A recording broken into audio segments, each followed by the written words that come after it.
The spurs are lining leather on the shelf. The silent map of how I found myself. From the ink and paper to the... Good morning, guys. So, I had to make a pivot change in my marketing strategy because everything I did wasn't really working. However, I did accidentally market an ad on Pinterest that actually did really well, and I will show it in this video. I was very surprised by that, but it was literally on accident. I just hit the button on accident and I clicked off of it, but for some reason it went through. I still don't understand how that happened, but it got marketed and it got promoted, I should say, and it did fairly well. It got 17K views and 96 clicks, which for me, that's really good. I wish I had been aware of what was going on. I would have changed the link. But anyway, it happened. Life lesson. I'm making a pivot change because, like everything else that I've been doing, it's not really working. One thing with being an introvert, it's not always about like I don't want to come outside or I'm scared of the world or anything like that. It's I became an introvert because of trauma, because of past trauma. And I'm not going to go into my past trauma, but what I will say is I'm trying to learn, or I shouldn't say trying. I'm learning to put my trauma in the past, like keep it in the past and start new, right? And that is so hard. It's very, very hard. But that is a part of the process of me taking this pivot. So what I'm going to do is I'm actually taking myself out of the equation, and I'm actually going to follow somebody else who I like what they say. I like their strategy. What they're saying makes sense to me. It resonates with me. So for me, I'm actually going to be doing this guy, Myron, and he's doing these boss moves. I've had this book for a while. You can tell and I've been taking a lot of notes.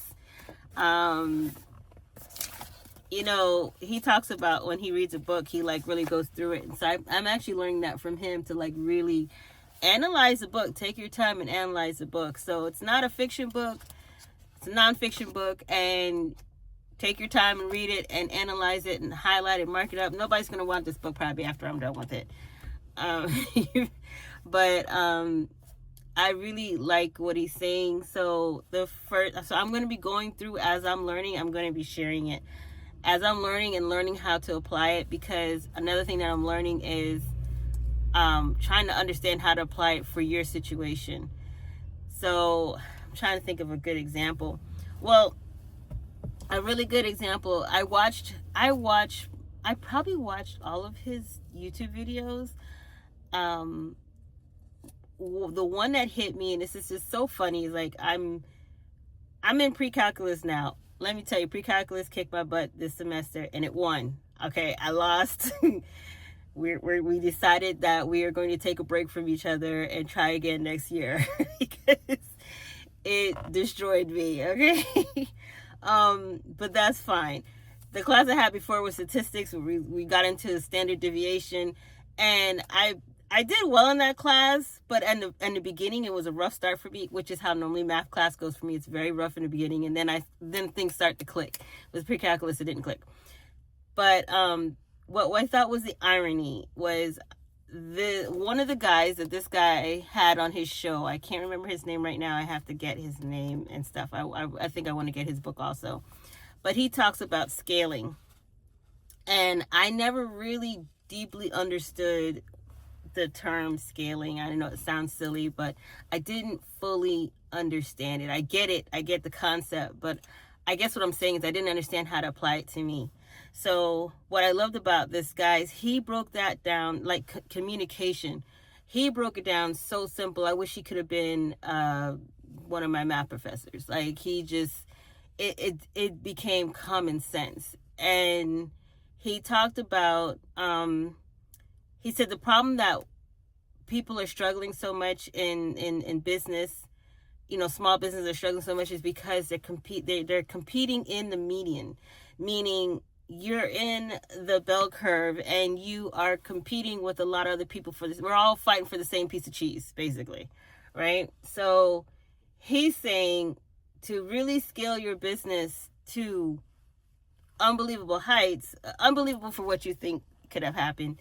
He's saying you have to get out of that bell curve. And so those of you who know, like, the whole standard deviation thing, it's like a bell curve, and then it goes like that. There's a tail. He's saying you got to get yourself into that tail part. And then, like, it's almost like anything you do just skyrockets, because everybody's back there in that bell curve, under that bell, fighting for that one piece of cheese. And you've decided, you know what? I'm lactose intolerant. I don't even eat cheese. I don't need cheese in my life.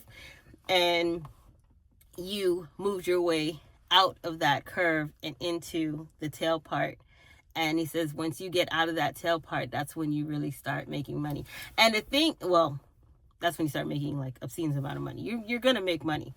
So the funny thing is, this guy that I'm following, he told him he's actually at the end part of the curve, if I understand that correctly, and I thought that was like, wow. And he's doing really great. He's doing really good in his business. So he's at the end. He's about to break through and get into the tail part. That's so I'm like, I'm going to read his book. I'm also going to read the other guy's book too. But I want to read his book first, because what I like with this guy is he's not somebody who's says, oh, I'm self-made, but then you find out later on that his dad gave him $300,000 to start his business, or his mom gave him $500,000 to start his business. He literally has another book called Trash Man to the Cash Man or something like that. I could be mutilating these titles, but he literally started from zero and worked his way up. So that's something that I can relate to. It resonates with me. And I can see following his steps, maybe even if I have to manipulate it because of what I'm selling, what I'm doing, then, but that's more realistic to me. So I am going to be following this. And so the videos that you're going to be seeing, it's going to be based off these moves, but I'm going to say that in the title, because I don't want anybody to think like, oh, this is what no, it's not me. This is coming from this book. It's coming from Myron Golden. So, I look forward to the videos that are coming out now. Right now, I'm just learning the foundation steps, the foundation understanding, so that I can understand how to put it together. So I will be talking about that in the next video. So I hope you guys have a wonderful day, and I will talk to you later. Bye-bye.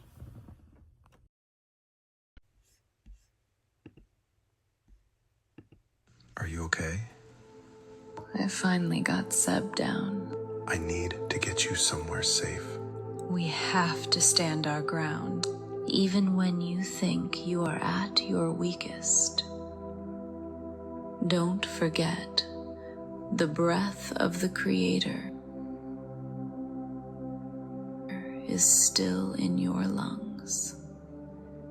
And as long as His breath is in your lungs, you can still fight back.